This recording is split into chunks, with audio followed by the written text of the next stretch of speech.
you stopped trying to explain yourself at age 11. Because every time you did, people looked at you like you were broken, not gifted, broken. Your teachers called you distracted. Your parents said you overthink too much. Other kids laughed when you asked questions that made them uncomfortable, like why people lie even when they don't need to, or why humans destroy the things they love, or why nobody notices how fake almost every conversation is. By 14, you realized something terrifying. You weren't smarter than everyone. You were alone in a way most people could never understand. Because having the IQ of Albert Einstein doesn't feel like power. It feels like isolation. Your brain never shuts off, ever. You notice patterns instantly, micro-expressions, tone changes, hidden intentions. People think they're unpredictable until you can literally predict what they'll say 3 sentences before they say it. At first, it's fun. Then it becomes exhausting. Because eventually you realize most people aren't thinking deeply at all.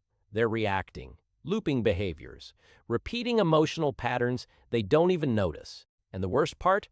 The smarter you become, the harder it gets to connect with anyone.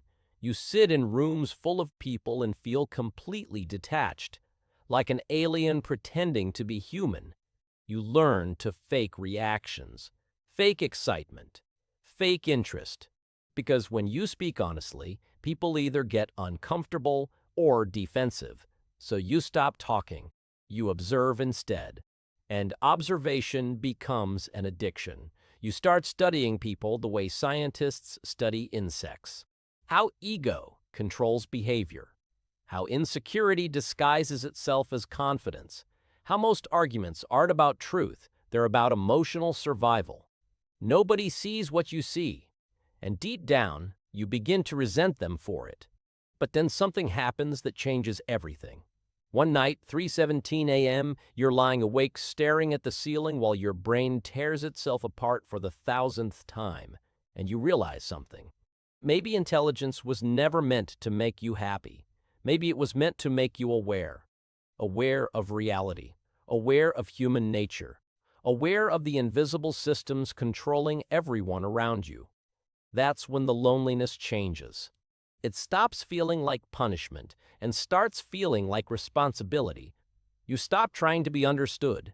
You stop shrinking yourself to make other people comfortable. You stop pretending to think smaller than you do.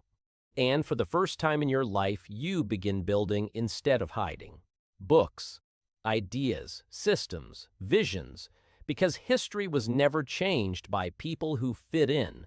It was changed by people who were misunderstood long enough to see the world differently.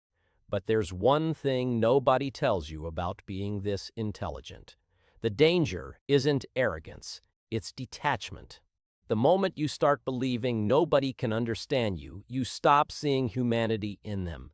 And that's how geniuses become monsters. So you force yourself to remember something important. Intelligence does not make you superior. It just makes you responsible for what you see. Some people are emotionally intelligent, some are socially intelligent, some are socially intelligent. Some survive pain you could never handle. Everybody carries a form of genius. Yours just happens to think faster. And maybe that's why this video found you.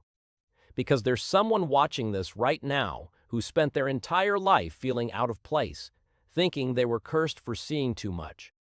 But maybe you were never broken. Maybe you are simply aware before everyone else. And awareness is a lonely thing until you learn how to turn it into purpose. So the question is, will you keep hiding your mind from the world or finally use it?